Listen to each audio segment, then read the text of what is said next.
Hey guys, this is Susan with Pack Leader Dog Training, and I'm here with Rachel Kohler Dog Training. And we're here for a weekly Q&A. As you see, I'm taking advantage of the nice weather. I'm outside. Rachel was going to join me outside at her house in Virginia, unfortunately. But the weather didn't cooperate with her. Yeah, we just got hit with we had a severe thunderstorm warning, and it just hit. It was like nice blue skies. I took Piper out on a field trip today. Everything was going great. Next thing I know, I'm driving home. I'm like, it's looking to be it's getting kind of dark out. And then it like hit out of nowhere. Yeah. We were supposed to get, some kind of weather, rain, but it never happened. So I'll take it. Good. Get to hang out outside then. Yeah. One of these days I'll get around to doing it outside. Yeah. Gaia will appreciate hanging out there. So Susan, what do you got going on? Today I had Penny and Howie's final session, and that's insane. Yeah. Wow. Crazy. They've come a long way. They have. What'd y'all do with them? We went to the park. We went to Counselor, which is one of the parks that I usually take my board and trains to. It was a good day for it. Like, there was a good amount of people. There were dogs. Someone complimented how well behaved they were, so that was cool. Nice. She's been doing her work, which is awesome, and it shows. Sounds like a fun day. That's the thing with the one-on-ones. People like them more because they're more affordable, But it really does take like a special person to be able to do it, It does. Yeah, and I know their mom has put in the work. So that's awesome. Yeah. And how great they're doing. You can tell, I always tell my clients, whether it be a hands-off training or a one-on-one session, I'm like, like post graduation, like I can tell if you're doing the work or not because your dog's going to tell me. So like owners, unless you've got that dog from the movies who just is great and does everything and you don't need to follow through with everything, you can't lie to your trainer. We know if you're working your dog or not. Right. It's always a fun fact. What'd you do today? Let's see. I started out with I had a lot of fun sessions today. So I had Miss Zola for train and play. Yeah. Had a lot of fun with her. So she we worked on her healing a bit outside. It was a little sloppy, not too bad. But she gets really excited when she sees me. And she has so many reps of being allowed to run to me. Because during her training, I tell her owners not to give her any commands. So they come out and she runs over to me and it's great. Well, now she comes out with her tools on and she's in a heel. Picture change, right? So she was in training with me for a little longer than 6 weeks, but she had, at least 6 weeks of that picture of she comes down the stairs and runs to me because she's excited. Unlike the first day when she ran to me because she wanted to bite me. But we're changing that picture now. So now it's going to be homework for her mom. So not only is it going to be train and play, but it's that learning opportunity for her mom. So, and this was a thing I forgot to tell her, so I'm going to have to call her before I go back next week. But we talked about the walk starts before you leave the house. I know it's not a walk. She's just coming down and meeting me, and then we're going back up still. So I'm going to have her do her homework of stairwell drills with Zola, which is just healing her in the stairwell. I'm going to have her do that before I get there. So it puts Zola in a good mindset. So we're not trying to calm her down after she's already ramped up. And then I'll have her walk by me a few times.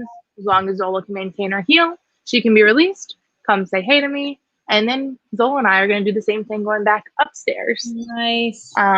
Because we know she has some issues in the stairwell. So we want to work her in the stairwell as much as possible. And then I just played with her. We had a lot of fun for our play section of train and play. Now, were you teaching her to put the ball in your hand, or were you just trying to get her to do it? So I don't really know what I was doing. So I thought how cool it'd be to hold out my hand and be like, give or put it in my hand or something, and her do that. So it started out she was playing fetch, but would like drop it halfway towards me and would run and get her treat. And I'm like, well, you're not going to get a treat because now the ball is like halfway across the room. So I was testing out different kind of things. The cool thing about the train and plays is I kind of get to play with the dogs, I get to experiment and see what works. So I was trying to withhold the reward until she brought the ball closer. It worked to the point where she'd get it closer in my bubble. But she's not getting the picture yet of putting it in my hand every time. Like, you get lucky and it happens sometimes. And when she does, it's like, good job. But then when I shifted, I said, you know what I probably should do first, because it probably should be more stationary, right? Less throwing, like whatever. It should be like put the ball in my hand. Well, what I want to do first is I'm going to try and teach her hold. Because then I'm thinking, right, we got to do things in steps. So my thought process here is if I teach her hold, so hold the ball, then from that, teach give. Oh, okay. Then after I teach a hold, you know, Zola's got her Instagram account. She's famous. Like she could hold signs and stuff for Instagram. So I think hold would have a lot more benefits That's cool. Right. I think hold would have more benefits than like my hand. But we'll see what we can do. Just get to experiment.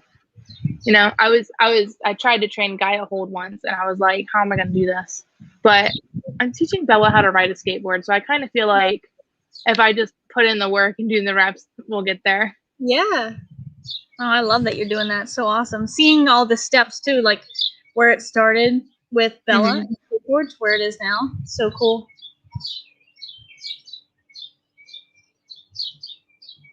I think your internet went out. So now it's just me on this live. She is having some intense thunderstorms, so it doesn't really surprise me that she's out of there. Hopefully she'll be able to hop back on here, or I'll have to hop off and then she'll invite me back. So the one question that we did have was, when can I start allowing my dog? Hey, there you are. Thanks. That was fun. Did you miss me? I did. Told you we're getting real bad storms here, so I was worried that was going to happen. Yeah. What type of exciting things did I miss while I was gone? I literally was just going to bounce into my first question. When can I start allowing my dog off leash? This is a fabulous question. I'm trying to think because I don't want to like say your answer. Okay, so I'll tell you what I told Piper's mom, because Piper's rocking it. We'll do off leash out front, and that was her mom's concern. She's like, how do we know when we're ready, right? And it's a hard question because coming from me, you know, I've been training for a while, but in the beginning of my training, I was even nervous to like let my dogs off leash. So to be an owner, I get that fear. So the way I described it to Piper's mom is, you know, once you've done the work, and I do like a checklist after training, but once you've done the work and it's time to make that choice, do we take you off leash? Question how you feel about the long line. Now I know, kind of sounds weird, right? But I want to know, is that long line just a pain in your butt?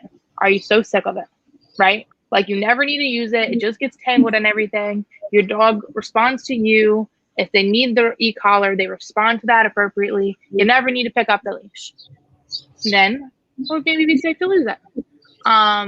You know, maybe be cautious. You know, start in a fenced-in area if you are already having them off leash in that area, because the picture chain of the leash being gone is going to be a thing for the dog. But when you have that feeling of, oh my gosh, this long line is so annoying, my dog, it just gets in the way, rather than, oh, thank God that long line was there because I needed it to follow through with that recall, you know? What are your thoughts on it? Sorry, I'm low leveling, Gaia. No, that's okay. So usually I tell people it's whenever you're comfortable. So like for the case of my board and trains, I know I'm ready for off leash when the dog's responding to either me, or if not me right away, like the e-collar. So if I would say Sadie here, is she coming to me? If she's not, because dogs are going to be dogs, she's not going to come to me every time, which is fine.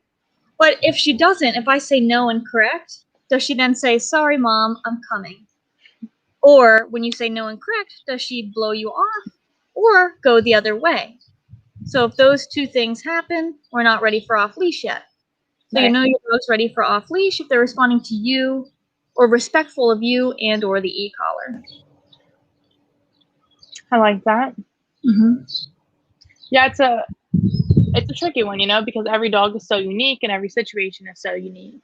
But like you said, it's really going to come down to your comfort level, you know, because if we're confident and if we are sure in our training that we've done with our dog and we're sure in our relationship with our dog, you're probably going to be okay. Because we know that our emotions play a role in things. And for me, that was for a long time why I didn't take Gaia off leash, because I have a lot of anxiety. I'm like, I don't want this dog to run away. Yeah. But after so many positive reps of I recall her and there's no pressure over and over and over, and I see how she is with me, I know how we interact, I'm like, you know what? Let's go. We're good. So that's a good question. Yeah. Do you have any questions for me? Yeah, I do. I have a question for you. Okay. My dog hates thunderstorms. What should I do, Susan? So I would ask you what your dog's day looks like. She gets all the freedom in the world. The more structure, the better. Because, okay, so she's feeling this way about thunderstorms. Is she anxious about anything else? Is my first question. Are we going to delve into this? I was going to say, are we going to go all the way into my dog's issues? She doesn't like loud sounds. Okay. So I know if I give... You don't have to answer like you're actually talking about Gaia, though. Okay. I know if I give a dog structure, that's going to be the first thing I do. So I would want to know, what's your dog's life look like as a whole? So if you're given a little bit too much freedom, or if your dog has more freedoms, I would do structure to start. So in the kennel, out of the kennel to work, play, potty, back in the kennel. And then I'm going to start to try to do everything I can to desensitize her if I really want to tackle the thunderstorm thing. So let's say your dog's already trained. They're doing really well. Now we just need to tackle a thunderstorm problem. I'm going to use the dog's daily food and or any treats to counter condition it. Now thunderstorms are a little bit different because you can't get the like... You up a thunderstorm? Yeah, you can't get like the feel of it, like the energy feel and whatever. But you can get the noise of it. And that's a start, and we know your dog triggers to noises. So I would do it at low level, like really, really, really low level. And you're going to eat only when there's thunderstorm noises. And then once you eat when it's really, really low, and then we're going to turn up the volume, like incrementally, to where now you can eat where like there's thunder going and you don't even give a crap, is where I would start. Right. I like that. Yeah, my go-to for people, don't come at me, is the same, structure. The more structure we can give our dog, it's going to have that ripple effect, and they're going to feel more confident overall, because they're going to know the weight of the world is not on my shoulders. Like, this human that feeds me and does all these great things for me, they got this, So by giving dogs structure and boundaries, they have that shift in mindset. But for the actual thunderstorm, place duration, you could do down. I feel like the dog's going to be a little fidgety, so maybe set them up for success, because we know this is something they're scared of. Place duration or be in the kennel.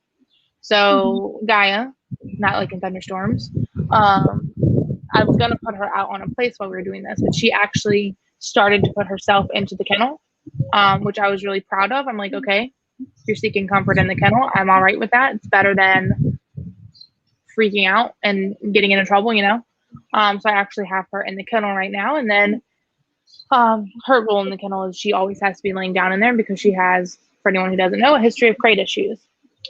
So I'm sitting right here. If she were to stand up, I'm going to low level her back down. Her only job right now is to lie down. Just down, focus on your job, focus on chilling out in your kennel. I'm just not going to hurt you. Right. You know what's funny though? Like, side note. Super side note. I love thunderstorms. I freaking love them. Somebody is taking the joy out of that a little bit for me. Yeah, my dog. Because it's like, I know I'm a dog trainer, but like I still feel bad. Like I don't want her to be stressed. Right. So it's like, usually I'd be like, thunderstorm. Yeah, let me listen to the thunder and the wind and watch the trees blow. And now I'm like, I gotta go help my dog out. Gotta go put her on place, put her in the kennel, do whatever I can do to help. No, it's good. When there's an actual thunderstorm, if your dog is anxious, like Rachel said, place or in your kennel, in a down, like laying down. But to help counter condition that, you can do like that noise thing. And then more structure, the better. I like it. Mm-hmm. What else you got for me? Rachel, what is the longest my dog should be on place? You know, Susan, it's been a while since you've asked me how long or how long can you do something, so I shouldn't be surprised. For anybody who doesn't know, I'm horrible with this. I have no sense of time. What I can tell you is how long do you want your dog to be on place and how long can they be on place, you know? Have you put in the reps? Have you slowly built up duration? You're not going to teach your dog place one day and the next day have them in place for 3 hours. But if you've put in the work, they're capable of being on there for as long as you need them to be on there. Mm-hmm. Honestly, thinking about it out loud now, if you were going to crate your dog when you go to work and say you're at work for 8 hours, what if you're working from home? What would be the difference from placing your dog for 8 hours? I mean, they're thinking, yeah, but you know, I just thought of that. But you know, Blue, my parents' dog, he I trained him a long time ago. He was the first dog I trained. And he gets no structure ever in his life. But when I was working at the kennel, he held a 2-hour place duration while I was doing a training session. I've had, actually Abby did as well. So I've had dogs hold places for 2 hours. Nice. But, you know, what do you think? What is your go-to for that? The longest you're probably gonna have your dog on place in like a normal human, probably 2-3 hours max. They could do it longer if once a dog can do it for like 30 minutes, they can do it for longer. Like Rachel said, you don't just train them place today and now you're gonna hold a place for 2 hours. But usually it's once the dog can hold it for about half an hour, then they're good to go for a while. Now, maybe after like an hour, your dog might get up and be like, and go to get off. And they're just like, no. I'm like, oh, okay. Like, no big deal. But most people would probably only have their dog on place for an hour or two, but you could have them on longer, for sure. Like our person we did our internship with would have their dogs on place for 4 hours, he would say. Do you mean in his kennel for 23 hours? Yeah. Yeah, those dogs never left the kennel. Remember, ever. He's like, we have 5 dogs on place right here. And he never. And now, now looking back, it's like you had 5 dogs sitting in their kennel right now. Mm-hmm. Yeah, it's really fun to see like the lies. Like right now, there's no lie. Like I'll show you. Low leveling Gaia. So ignore my room. Tapping and dialing up. And now she's down. So there's no lies here. She's in her kennel because she's freaking out because of the thunderstorm.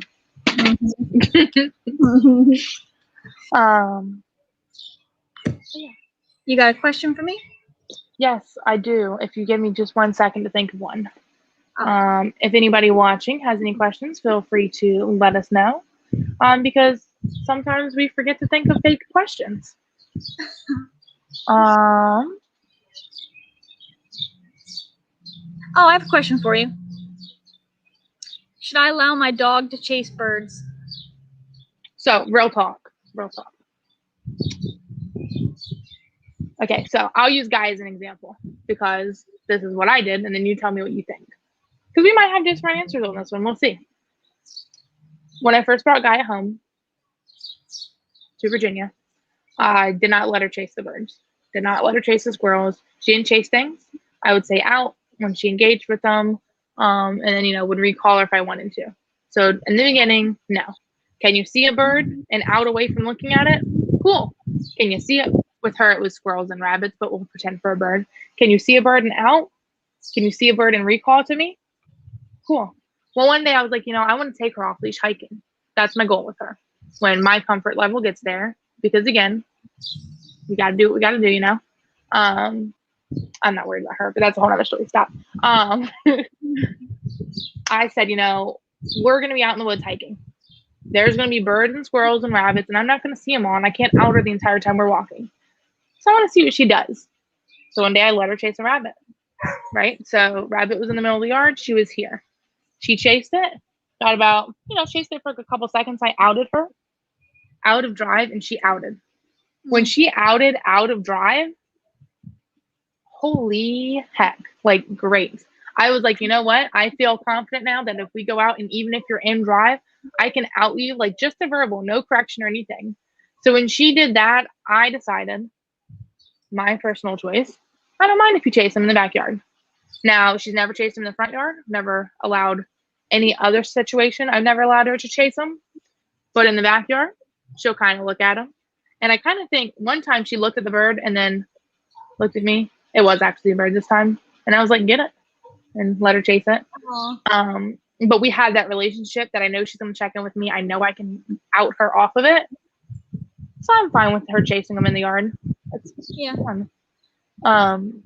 Because I know she'll out off of it. Now, I just went on a whole long story and didn't answer your question. But personally, that's what I did with her.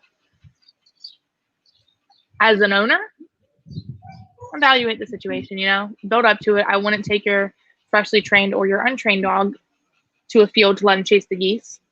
But if you can out your dog away from it and recall him off of it,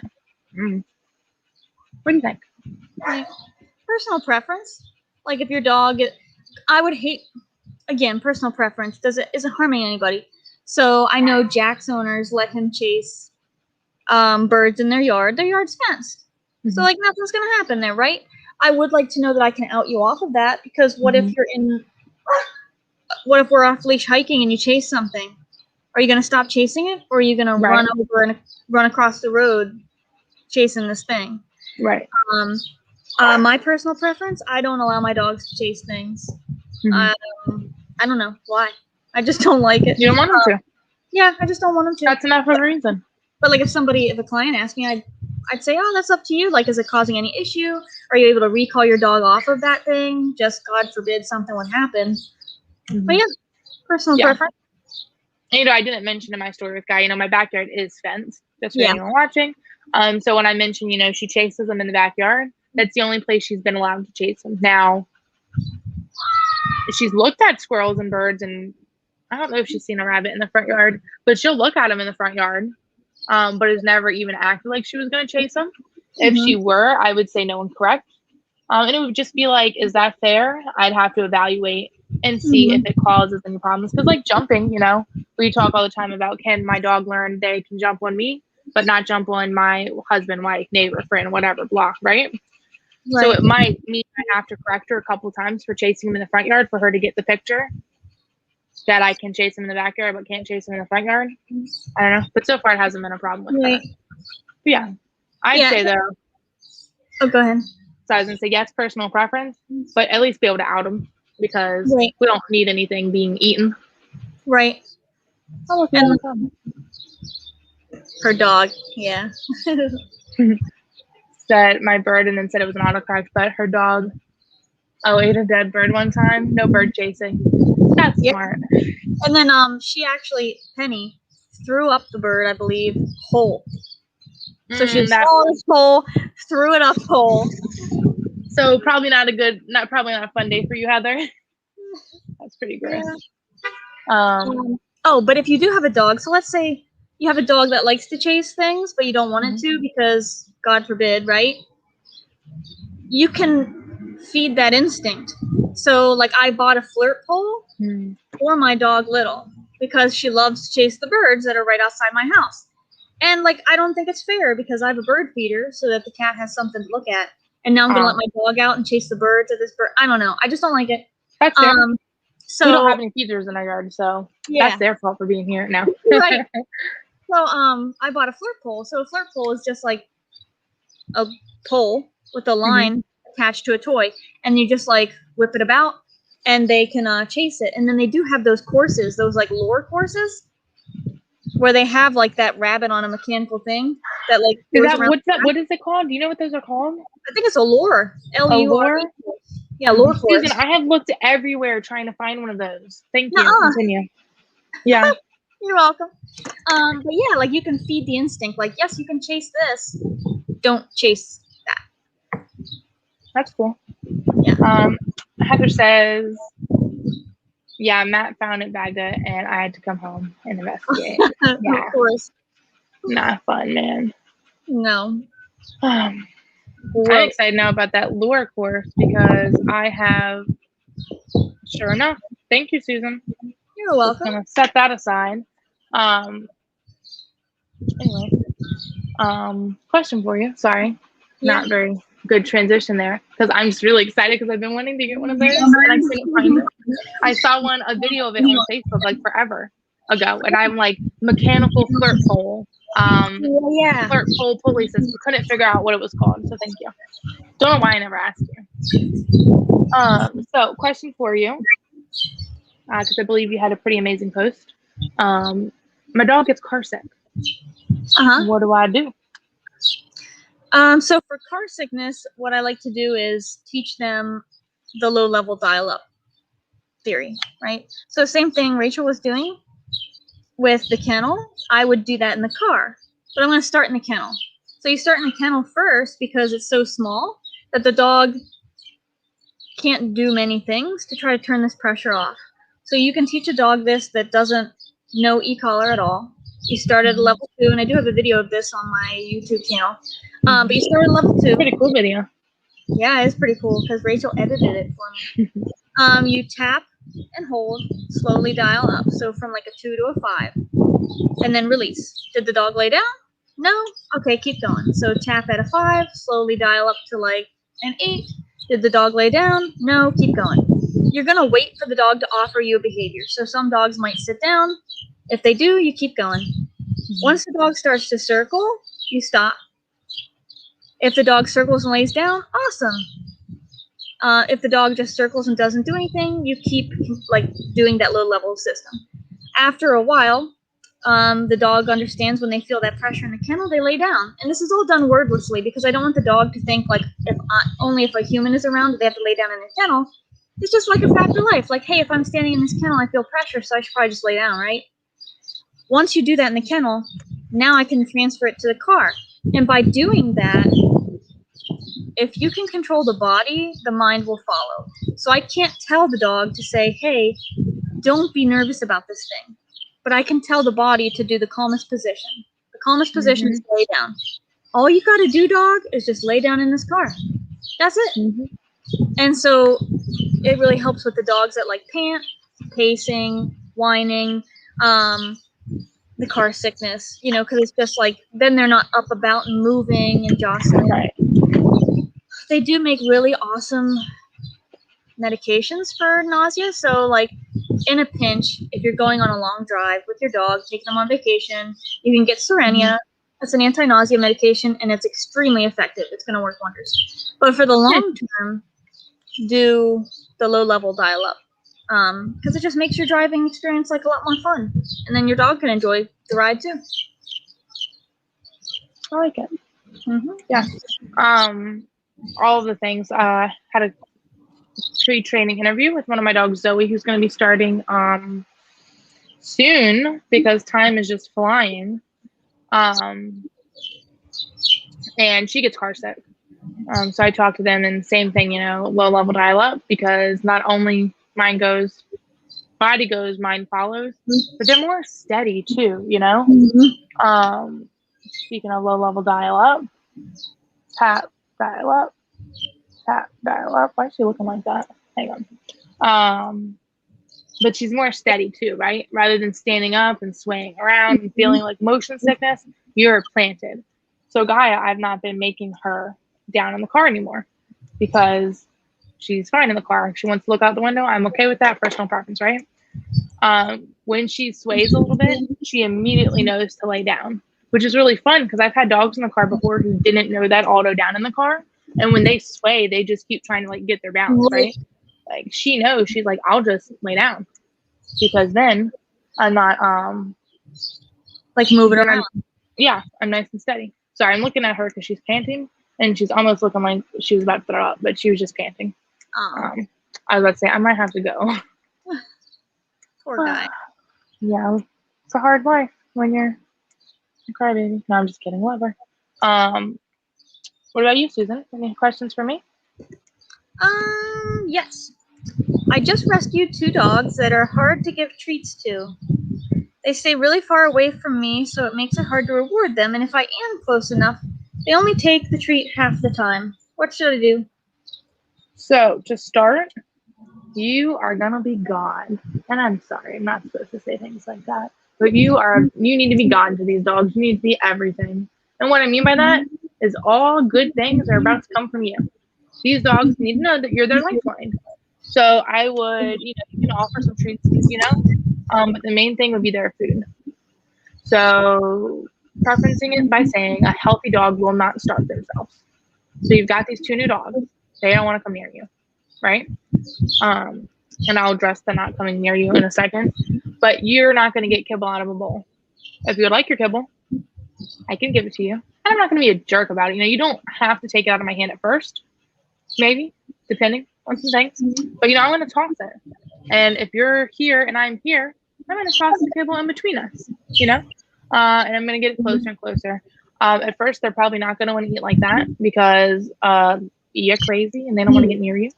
But eventually they're going to be hungry and they're going to know I need to eat. So I need to come get closer to you. Then you're going to have a dog eating out of your hand. Now you're awesome because food is literally just coming from you. So step 1. Then of course I want to be like training, build that relationship, build their confidence through training, all that good stuff. But as far as that, I ditch the treats. If they're full on kibble, they're not going to eat your treats and you're not worth it. It's not worth getting close to you because I don't know you. So you get your kibble from me now. Because I know this situation, I know whatever blah, but I'm going to go ahead and say what I'm going to say anyways. My next thought would be you don't get free range to the house because I don't want you to continue to practice running away from me. I don't want that. You can be in your kennel and then you can come out on a leash. Now, again, I don't want to be Joe jerk. You can be on a long line even, or 2 leashes attached together, whatever. So you've got space. I'm not forcing you to be extra close to me, but you're not going to run away from me. We just have to exist together. I'm not going to, it's okay. I'm leveling you. Just taking this. If you want some food, sure, I'll give you some from my hand or from my bubble. But Right. did I answer your question? Because I kind of started rambling because I was like having ideas all while I was talking. Yeah, so to get a dog's food drive up, have the food only come from you. Don't have free access to it. Because, if they're not food drivey dogs, they're not going to work. So some dogs will. They'll still work for treats or kibble, even though they have free access to it. Like Kira, the German Shepherd I trained, I would get to her house. I don't know that I guess she's free fed because they would have like a cup of food out in her bowl and she didn't eat all of it.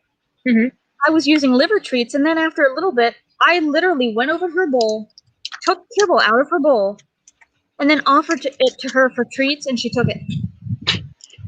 It's a lot more fun when I can work for it. She could have just went to her bowl and ate it, but not all dogs are going to do that. So for us to have a relationship, we need to do things together. So if the dogs won't even come towards you to take food, let's make you more relevant. Because once they realize you're pretty awesome, then you'll start to build that relationship and be able to go somewhere with it. Yeah. So I think you answered the question. I like that. Well, good things come from you. Yeah. They have to work for their food now, and then you'll build a relationship with them. It's pretty cool. I like it. Let me think, Susan. Let me think. See, before this podcast started, this Q&A, Susan, we both knew that we didn't have a lot of questions prepared, and Susan's like, "Oh, you're good on the spot," and I'm like, "Girl, no, I have no idea what to say." Let me think. Who did I have today, training-wise? Give me some ideas to talk about. What about Tank? How's Tank been? Man, Tank's rocking it with his obedience stuff. Apparently, he's very smart. Also, very fast. Side note, anyone ever see a bulldog puppy run? Because it's funny, and he's actually fast. He's like, he's a big puppy now. But no, he's doing really good with his obedience. We are... How old is he now?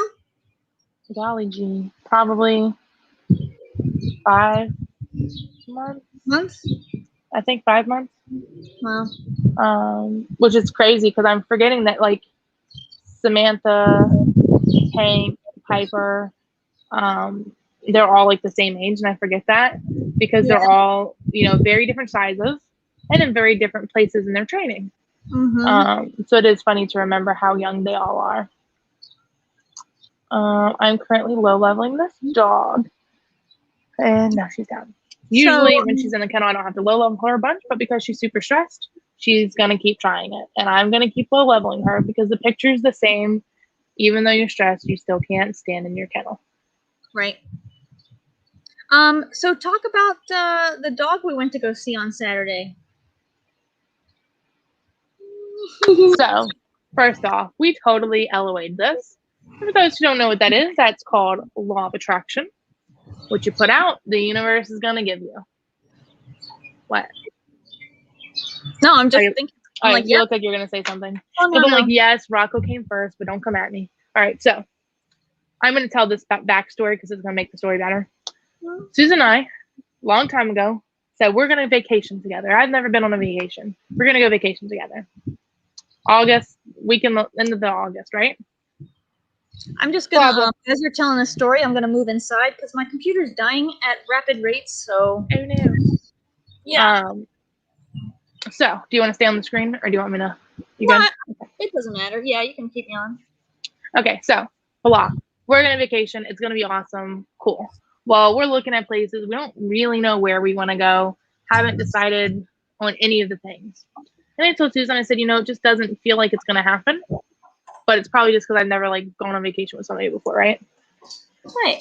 And then, I don't know how it came up, but I made a joke that we should just cancel our vacation and train a dog together. That's how it started. And then we talked about, if we ever get a human aggressive dog, that we would want to train them together because neither one of us have worked with a severely human aggressive dog on our own. So then the joke became, why don't we just cancel our vacation and get a human aggressive dog to train together because we love our jobs, right? And then that song that goes, how does it go, Susan? Hey, hey, hey, I'm on vacation every single day because I love my occupation. Thank you. That song, it's like, yeah, we could be on vacation at your house training a dog together. So we went, blah, blah, blah, blah, blah. This dog that I'm about to tell you about is gonna be on our vacation. So we went to go see this pup and, chatted with the owner. She had to be in the kennel while we were there because she wanted to eat us. So she barked the entire time in the kennel. And we were there for an hour. She barked the entire time. And then we wanted to look at her before we left because, how are we going to, not see the dog? So we peeked into the room. She was going crazy. And it's not like a dog barking in the kennel wants to get out. She wanted to get to us. And she's like a big German Shepherd. I don't think I have a full grasp of how big she was because she's in the kennel that's, level with her shoulders pretty much. But yeah, she was snarling and barking and snapping at us in the kennel. One thing that I did find really interesting, and we still haven't gotten to talk about that, when her dad walked up to the kennel, the owner and the other dog was there, and they walked up to the kennel, and right, so pretend this is the owner, and you're Susan, right? So she's barking at us, crazy, right? And then she sees the dad, and she's like, wiggly, hey, dad. Oh, barking at us. But, it was so, it was such a change. It wasn't I'm super stressed out. Oh, hey, dad, I'm still stressed out. No, it was, super stressed out. Loosey-goosey, hey, dad, wiggling around. Oh, yeah, I'm going to attack you. Yes. She was, so excited to see dad. Hey, dad. And then she looked over and was gonna kill you. We are too, and you'll get to watch the journey. It'll be fun. Sorry, side note. No, I told her she can come over. Yeah, she wanted to meet you anyway. So I'm like, I do want to meet you. I've heard a lot about you. I'm like, you can come over, and she's like, yeah, and offer my body up, and I'm like, well, you can video for us. Yeah, that'll be a good video. Mm-hmm. Yeah. No, we've got some safety precautions in mind, and we're working out a plan, so it's nice and safe. But it was really weird. It was how quick she changed. I would almost think it's barrier reactivity, except she's bitten people. But was she always on leash? I didn't ask him that. Was she always on a leash when she bit people, or was she free in the house? Right. I don't know. It's just so weird. And that seeing that, how, because a dog who's like, oh my God, I'm gonna kill you, probably isn't gonna then turn to their owner and be like, hey, dad, I'm gonna kill you. Right. I'll sacrifice myself for the sake of a better behaved dog. Same. That's funny. But yeah, I was thinking that too. I'm like, she's a shepherd. She's probably needs, I know, not to say this is going to fix her aggression, reactivity, whatever. But I'm like, she probably needs more exercise, physical and mental. So she needs to work. And then I'm like, is it like an anxiety? Is it a leash reactivity, barrier reactivity, all of those things? And then when we take her out of that environment with her owners who, she might be guarding in her house that she might have all of those feelings about. Mm-hmm. If we get her into this new environment, I feel like there's a pretty good chance she's going to be like, oh, not top dog here. Mm-hmm. Okay. We'll see. I know. It'll be a good learning experience for us, though. So it'll be cool. This moment in time, I don't see me taking her muzzle off, which I know is silly because I'll have her for 4 weeks. But I can't see a picture where I would be comfortable taking her muzzle off. It's crazy. What? When I was with you and we were talking about muzzling, and I can comment on that conversation in a second. But I think back to Zola. Now Zola made it very clear to me by doing block, right? So first time I met Zola, she tried to bite me. She lunged at me, I flinched, and she got my shirt, ripped my shirt, right? So day one of training, I think I'm on the phone with you or voice memoing you or something, but I'm freaking out. I'm like, what did I get myself into? This dog's going to attack me. She's got a muzzle on because her parents muzzle conditioned her. And Ava, I don't know if I was supposed to say her name. She's muzzle conditioned too. But Zola, I'm like, Susan, what do I do? What did I get myself into? Mm-hmm. And I'm like, I'm never taking the muzzle off this dog. How do you know? And, another trainer we know was just like, when you know. So first day of training, Zola's on her back for me to pat her belly. So I'm like, okay, if you're on your back, if you're that comfortable, you're probably not going to bite me. So I kept it on for a few sessions to be safe. And then now, I roughhouse with her. She hits my face. We cuddle, we play. But to look back, who am I? Because I had that feeling too. I'm like, I'm muzzling this dog. And I go to their house. So I could get away with having her muzzled the entire time I train her. Mm-hmm. Because the muzzle would come off when I leave. But I just knew, right? But when I was in the car with you, I think it was when we were on the way home, I was daydreaming. 24/7 thing for me. And I was like, man, imagining this gigantic, beautiful shepherd.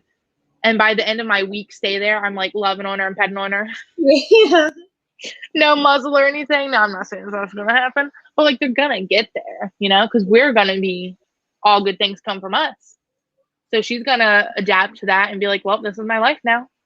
Right. She doesn't know that we're Joe Nobodies to her. As far as she knows. Oh, go ahead. Oh, sorry. I was going to say, as far as she knows, we're her new owners. And don't be sad about your dog. That's what I told Heather today. I was like, dogs live in the moment. So she's going to be like, oh, okay, well, you're my new owners now. I am a little concerned, though, for when the owners come back in the picture. So what we're going to do, you want to talk to this now? Because we don't have any other. Yeah. So what we're going to do, right? We're going to train her up. All good things are going to come from us. We've gotten to the point where she's not trying to kill us. That's step one. You can't kill us. We might have to have that conversation. It's not going to be a fun one, but we're going to have it. Don't try and kill us. Okay? Now that we're clear, we're going to train you up like any other dog. You're probably going to be wearing a muzzle, but we'll see. Train you up like any other dog plus a muzzle. No biggie. Add in little distractions like every other dog. And then if the muzzle is off at this point by chance, when the owners come back in, same thing. Muzzle's going to go back on for this picture change. Muzzle's going to go back on. And you're going to their house first, probably, right? Probably, yeah. So we could do a few different things to set her up for success. We could ask them to be upstairs, to start. Let's get her used to training in this environment first. Then we're going to ask them to come downstairs and completely ignore her. Don't even look at her. We're not even here. Can you train? Can you follow her commands while they're here? Can you not redirect and lash out on us because they're here? She's going to be muzzled. Every picture change we make, muzzle goes back on. Personally. Yes. You said because we're here, assuming it's you, which by week 2, that means you're going to be at my house? You know what? You can call my dog's mom. I've got one dog supposed to start. Let Okay. me look at my calendar. You can call her and tell her that her dog is going to be starting late because of you. You were going to do that until we decided to do it for our vacation. What was I going to do? Before you knew we were going to do it on my vacation or on our vacation, you were like, I'll push my dogs back a week. All right, look, hold on. So she's not technically, okay, real talk, Susan. We're just going to do this on live. Y'all can know our whole life. So our vacation, I could be there another week, drive home that weekend, and start her on Monday. Ooh, if you wanted to. Because the way my thing is set up right now, I have Thanksgiving and Christmas off. Oh, okay. So well, you wouldn't have to stay for a full 2 weeks if you didn't want to. But you know I want to. I was at your house for 3 days and didn't want to leave, so don't come at me. No. It was really like 2 halves of a day. Yeah, but no, so not the point. Back to me. Anyone wondering, this is what Susan and I do all the time. This is our regular conversations. It's behind the scenes. So real talk. Muzzle goes on at every different picture. So for Zola, every time we went to our next step in training, I put the muzzle on her. Was I being overcautious? Probably, but I don't want to be bit by a dog. You know, I just don't want to be bit. So every picture change, muzzle went back on. She's muzzle conditioned. She doesn't mind working in it. So I think she was still wearing her muzzle up until we got to e-collar probably. So even not NCS 1 to 2 because that's stupid. But when we went from NCS to correctional, guess what? Muzzle went back on. When we are training in the hallway, well, that was on for different reasons, but muzzle changed. Muzzle on and every picture changed because I don't know how you're going to react to this picture. I did door drills with her. Muzzle went on. Once I got good reps of it, that's building my confidence, right? So now she's going to follow. So even like with Zola, she's fine. She's a sweetie. She's a love bug. Now, just for my confidence, it helped us move forward successfully. So even though I was probably being extra by doing that, why not? She's muzzle conditioned. So let me feel more comfortable because I don't want to have to be worrying about how I'm going to flinch and get you away from me if you try and attack me. Once I can know that you're going to be okay, we can take that muzzle off and we can keep going. But for me to have to worry about, okay, if you lunge towards me right now, what am I going to do? Then I'm thinking about that and not your training. And then the dog's picking up on that vibe. But that's my thought on that. Yeah. It'll be super great. It's gonna be awesome. It'll all be fine. She'll be the stranger coming to protocol. I know. Okay, so when you told me Heather was coming, sorry to interrupt you. At first, I'm like, okay, well, I was already thinking like I can stay longer than a week, because I'm like, well, when are we going to be ready to have this dog around strangers?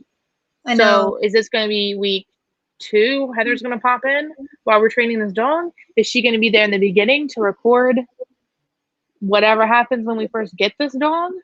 But I'm very excited to meet you. Either option will be cool. Yeah. Let us know. I mean, we could potentially, if she's down for it, do both. Because I mean, if she's there day 1, Ava's not gonna like be buddy with her, or really probably desensitized to her. So then she's got no interactions with Ava. She's just recording. And then if she wants to come back later, if she like doesn't hate me or anything, if she wants to come back later, then she's coming through the door. We'll be upstairs. It's a different picture, right? Rather than I've got these 2 new people plus a random third person. It's going to be these are the people training me. Now there's a stranger coming in. Right. Yeah. I'm excited. Oh my god! Could you imagine that'd be like her first official dog she sees us train is a freaking man-eater dog. That's gonna be the craziest for all of us. I mean, that's great though. I'm excited to meet her. I also will have to, because Ava's fine in the kennel because she gets kennel trained. So we're gonna have to. I would like to meet Penny and Howie. So maybe we can go on a field trip with them because I hear they're amazing. That'd be cool. But yeah. So can I tell my muzzle story? Yeah. Because we got time to kill. Yeah. So we've got this dog who is even aggressive. She will come in wearing a muzzle. Then what do we do, right? Because that's the exciting part. Oh, I love that. Yay. I'm not sure what exciting part was, but all of them. Probably the aggressive. The aggressive part, yeah. And I love that. Sounds good to me. Let's do it. I get to meet 2 awesome pups and an awesome person. So, muzzle, right? What do we do? So she can eat and drink wearing the muzzle. That's fine. But you don't want her to wear a muzzle for a month long. And the problem is when you take it off, how do you get it back on? Because we might get to a point where she's comfortable with us, that we feel like it can come off. But putting it back on, coming up to a dog with a muzzle who's not muzzle conditioned is very invasive, you know? So then the question becomes, how do we get the muzzle off and then back on when we need it for those picture changes? So I don't know why you're laughing, but because I'm reading her comment. Okay. The first dog I had to chill with was in that case. Those are my favorite patients in the clinic. Favorite patients in the clinic. They're the fun ones. They give you something to remember, right? So putting a muzzle on a dog that's not super cool with you can potentially not be fun. So we've got 2 options that we've discussed. The first one is to try and have the owners put in the work to muzzle condition the dog. So yes, as the owner, they can walk up and put the muzzle on the dog. But to muzzle condition the dog and to train the dog muzzle, it would be really awesome if in a dream magical world, you can hold the muzzle, say muzzle, the dog comes up and puts their face in it. You make that a super fun thing to do. So then they know that command. So it's not just, ugh, this thing comes out my face, right? If the owners aren't able to do that because, you know, they're owners, not dog trainers, they didn't sign up for that. What I've seen done before is the dog wears a muzzle that fits them, and then you get a gigantic muzzle. And you muzzle condition the dog like that. So the dog puts his face with the muzzle already into the other muzzle, click, good job, here's a bunch of treats. And we could potentially muzzle condition her to a bigger muzzle. Mm-hmm. So then when this one comes off, when we're comfortable for that, we can be like, muzzle, click, good job, you know? Right. Process. But those are 2 options. Zola's people, amazing, muzzle condition her. I have a human aggressive dog who's going to be doing a board and train with me when I get a house for the next year or so. That Susan's going to come with me for. That dog's owners are also muzzle conditioning him. So it just helps. Yeah. Because yeah. like what we did at our internship, because I was trying to think. I didn't even have any dogs muzzled there. Side note, didn't get to work with any aggressive dogs there, and it really ticks me off. That is the whole reason and I'm glad I got to meet you. But literally, the whole reason I drove 9.5 hours away was to work with dogs that wanted to kill me. Wait, shut up. So the only reason you went there was to work with dogs that try to kill you, right? Mm-hmm. That didn't work out. I ended up being the only reason you went there. Yes, thank you. Well, and the pig that's in the kennel next to me. And the pig, yeah, that's true. That's true. But because I met you, we're not going to train this human aggressive dog together. So thank you. But continue your story that I so rudely interrupted. Yeah. So what you have to do, like if, let's say the muzzle comes off or you took the muzzle off and whatever, is like you have to open the kennel. You have to open the kennel door, try to slip lead them, and then you take the slip lead and kind of hold them against the door while you take this muzzle and you real quick like lightning. You're like, pew, kabam, kabloom, and put it on real quick. Right. And then Creed, the dog I was telling Heather about today, he was a dingus. Like the trainers that worked with him, they were comfortable with him not in a muzzle, and I was still muzzling him. Mm-hmm. Melissa and I both were. But that dog was he was not muzzle conditioned, obviously, because like this is a dog's face. There you go. And here I am with the muzzle, and he's like this. No. And I'm like, yeah. I'm like, you know what? No. Can you just put this muzzle on? And then that's when Jeff was like, you're still muzzling him? And I'm like, yes. Yeah, you don't pay me. I'm not going to freaking get bit by this dog. I'm like, yes, I am. You're still muzzling him? Shut the hell up. Anyways. What did I say about him? Oh, yeah. The one lesson I did see with him was getting him to not paw at the muzzle when he was walking. Somebody else was working him. I never got to work with him because, again, in my time there, I got to work with no dogs who bit people. So that's fine. I got to meet you and I got some pigs, so it's fine. What was your lesson? What lesson? That he stopped, like to get him to stop pawing at the muzzle? Correct it. Or get him to walk faster too. I think it was with somebody who is not, correction, that wasn't her only answer, aka not Joelle. And it was, correct it for being ridiculous. But I think it was a lot of like walk, walk, walk, sit, good job, walk, walk, walk, sit, good job. Like move. You don't gotta touch it, my man. Yeah. But yeah. So if you're ready to wrap it up, we are at that time. I am. I need to shower. Yes. You stink. No, I'm just kidding. I do. You had a long day. You were out training some awesome dogs at a park. Come on. All right. Well, thank you everybody for watching. As always, you can follow us on Facebook, Instagram, and YouTube at Pack Leader Dog Training. No. You can follow us on Facebook, Instagram, YouTube at Pack Leader Dog and Rachel Kohler Dog Training. Thank you for watching, and we'll see y'all next week. Good night.